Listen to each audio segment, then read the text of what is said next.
warahmatullahi wabarakatuh. Sebelumnya terima kasih atas kesempatannya. Perkenalkan, nama saya Tasya Angela Putri dengan NIM 2019-210159. Di sini saya akan menjelaskan tentang pengertian efektivitas dan efisiensi. Jadi apa sih yang dimaksud dengan efektivitas itu?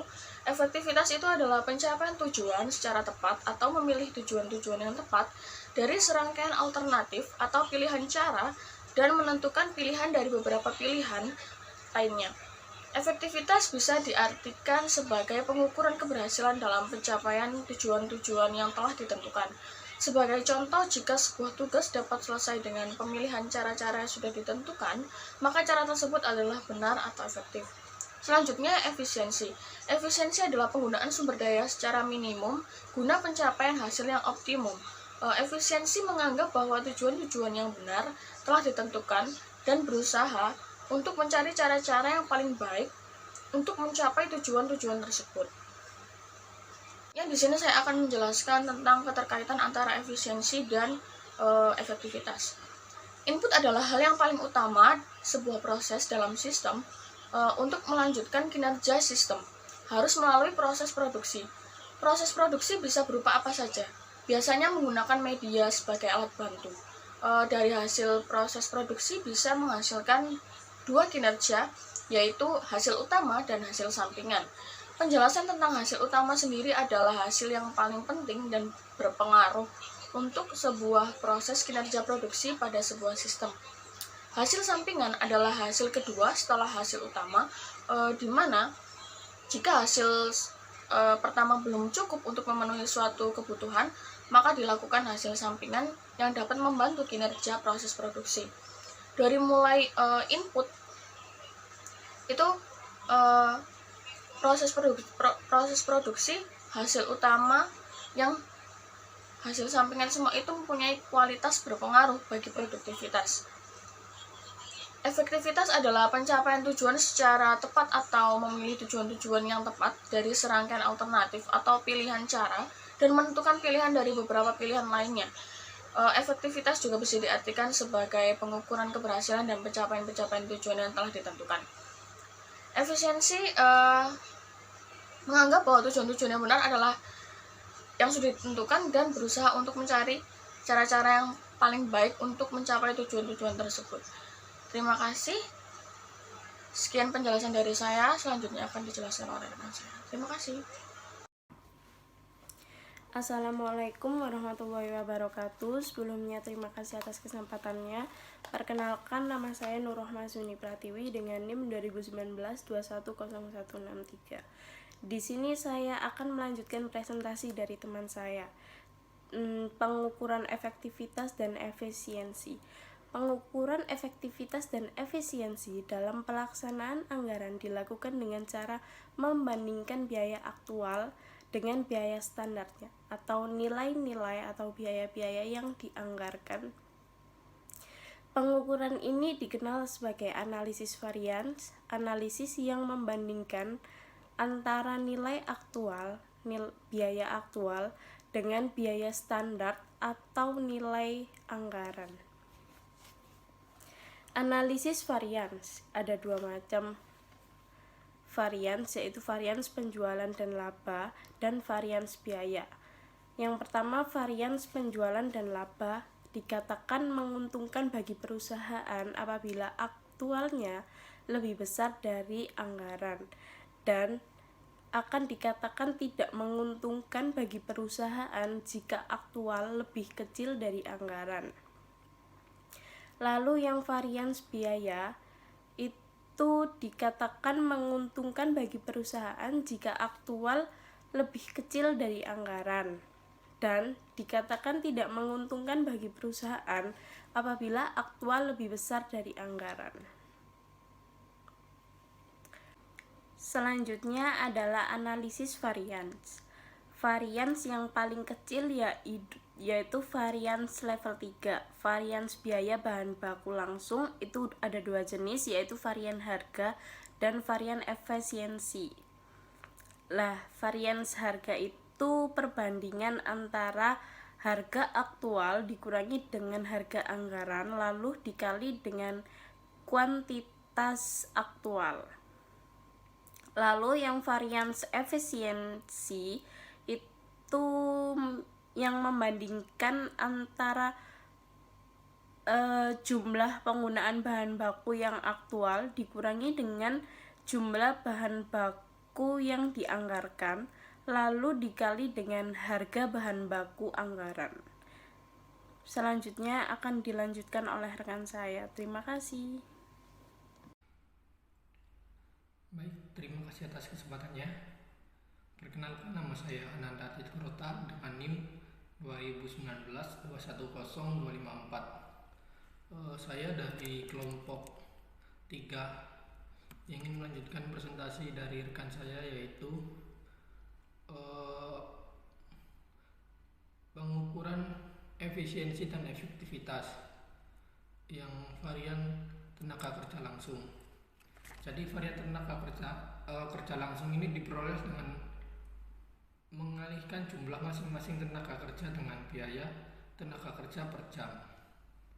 Lalu untuk jenis dari varian tenaga kerja langsung ini ada dua, yaitu varian upah dan varian efisiensi. Untuk varian upah ini membandingkan antara upah atau tarif upah yang diberikan terhadap tenaga kerja langsung aktual dengan yang anggaran dikalikan dengan jam kerja aktual. Lalu sedangkan untuk varian efisiensi ini yaitu jam kerja aktual dikurangi jam kerja anggaran dikurangi tarif upah anggaran. Lalu selanjutnya yaitu analisis terhadap efektivitas dan efisiensi. Untuk efektivitas sendiri, yaitu efektivitas itu ditentukan oleh hubungan antara output yang dihasilkan dengan tujuannya.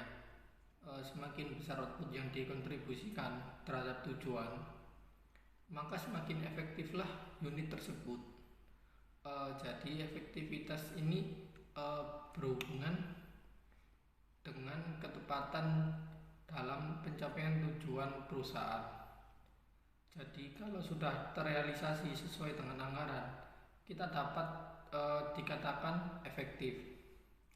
Lalu untuk efisiensi yaitu untuk efisiensi sendiri yaitu berbeda dengan efektivitas.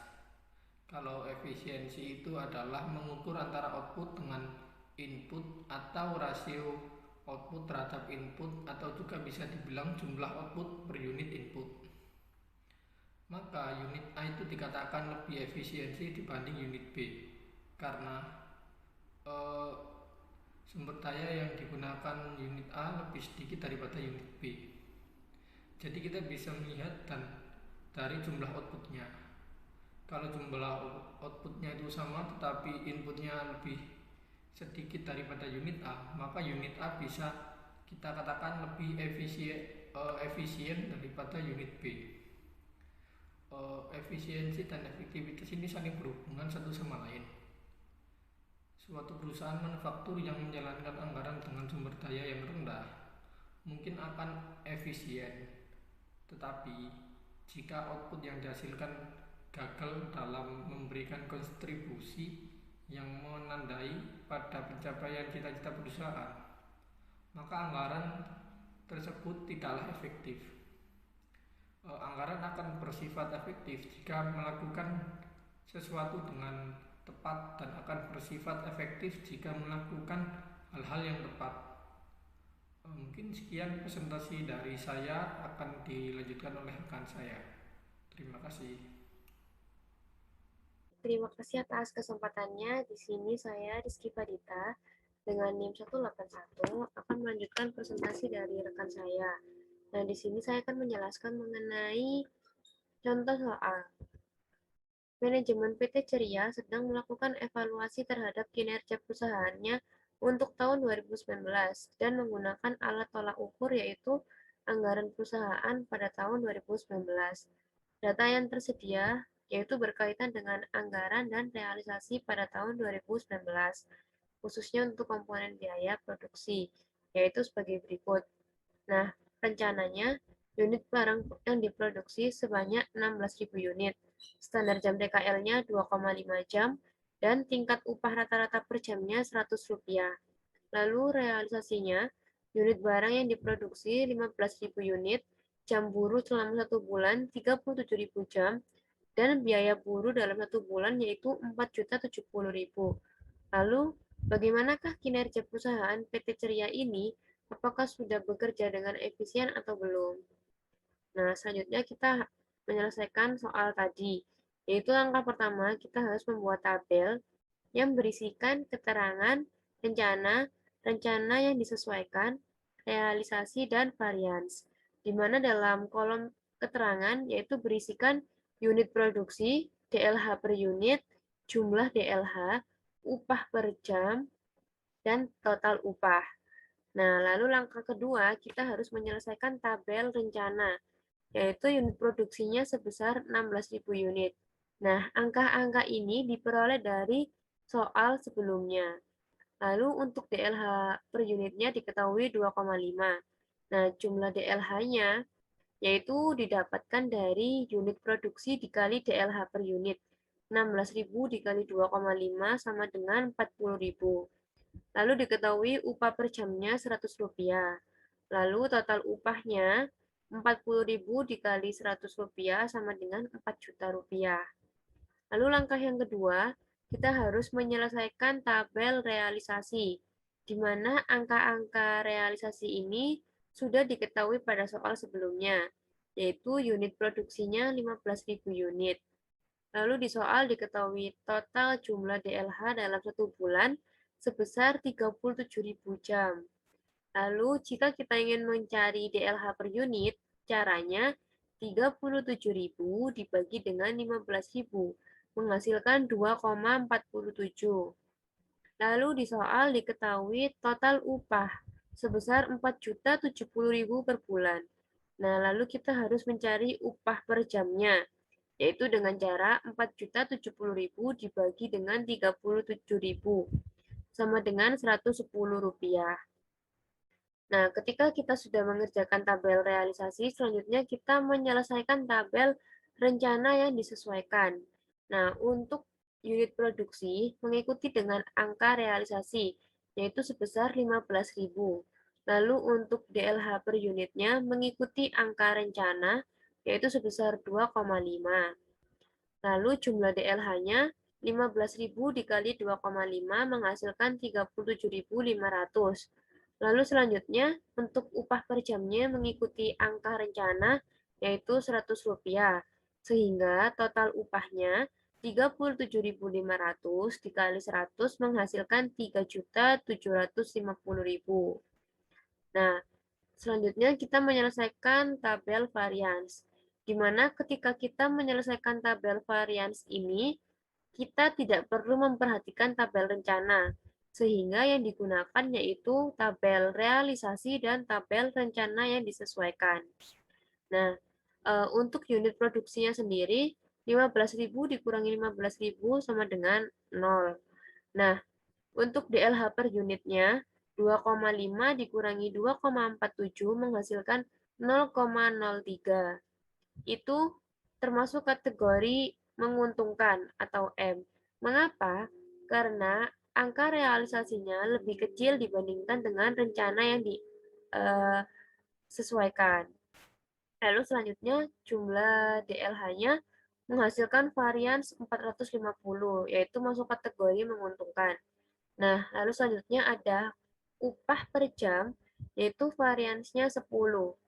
Termasuk kategori tidak menguntungkan, dikarenakan upah realisasinya lebih tinggi dibandingkan dengan upah yang direncanakan. Lalu total upahnya yaitu menghasilkan varian sebesar 320.000, yaitu termasuk kategori tidak menguntungkan. Karena angka total upahnya itu yang realisasi lebih besar dibandingkan yang direncanakan. Sekian presentasi dari saya. Selanjutnya akan dilanjutkan oleh rekan saya. Assalamualaikum warahmatullahi wabarakatuh. Sebelumnya, terima kasih atas kesempatannya. Perkenalkan, nama saya Mega Triasmana Febrisari dengan NIM 2019-210187. Di sini saya akan melanjutkan presentasi dari rekan saya. saya akan menjelaskan tentang varians biaya tenaga kerja langsung. Di dalam varians biaya tenaga kerja langsung terdapat dua varians, yaitu varians efisiensi dan varians tarif upah. Varians efisiensi dapat kita hitung menggunakan rumus jam aktual dikurangi jam anggaran dikalikan dengan tarif anggaran. Jam aktualnya sebesar 37.500. Ini dapat dilihat dari jumlah DLH rencana yang disesuaikan dikurangi dengan 37.000. Ini dapat dilihat dari jumlah DLH yang direalisasikan dikalikan dengan Rp100. Hasilnya sama dengan 50.000. Selanjutnya, varians tarif upah dapat dihitung menggunakan rumus tarif aktual dikurangi tarif anggaran dikalikan jam aktual. Tarif aktualnya sebesar 4.070.000. Ini dapat dilihat dari total upah realisasi dikurangi dengan 3.750.000. Ini dapat dilihat juga melalui tarif upah rencana yang disesuaikan dan dikalikan dengan jam aktual sebesar 37.050. Hasilnya sama dengan 11.856.000.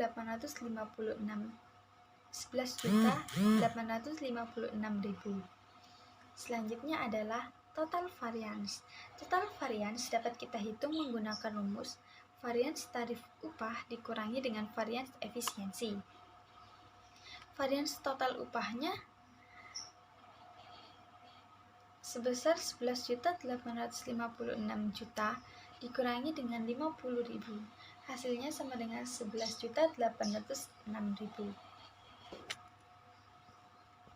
Selanjutnya, saya akan menjelaskan tentang analisis terhadap efektivitas dan efisiensi.